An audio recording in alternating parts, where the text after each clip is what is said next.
Welcome to పూరా local. రాష్ట్రంలో ఎండలు పెరగడంతో నీటి వినియోగం కూడా అదే స్థాయిలో ఉంటుంది. వాగులు, చెరువులు, కుంటలు అడుగంటుతున్నాయి. భారీ జలాశయాల్లో నీటి నిల్వలు ఆవిరైపోతుండటంతో ఈ ప్రభావం భూగర్భ జలాలపై పడుతుంది. కోతకు చేరువలో ఉన్న పంటలను కాపాడుకునేందుకు పాతాళ గంగను పైకి తీసుకొచ్చేందుకు రైతులు ప్రయత్నిస్తున్నారు.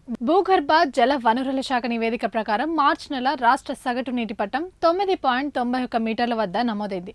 ఆ తర్వాత ఆగస్టు చివరిలో కుంభవృద్ధి కురవడంతో రాష్ట్ర వ్యాప్తంగా భూగర్భ జలమట్టం పెరిగింది. అక్టోబర్ నుంచి వర్షాలు సన్నగిల్లడంతో క్రమంగా నెల నెలా పడిపోతూ వస్తుంది. ప్రస్తుతం ఏప్రిల్లో అడపాదడపా భారీ వర్షాలు కురుస్తున్నా వాటితో భూగర్భ జలాలు పెరగవని నిపుణులు చెబుతున్నారు. అయితే రాష్ట్రంలో పలు జిల్లాల్లో మాత్రమే భూగర్భ జలం వేగంగా అడుగంటుతోంది. ప్రధానంగా భూపాలపల్లి జిల్లాలో ఈ ప్రభావం గట్టిగా కనిపిస్తుంది.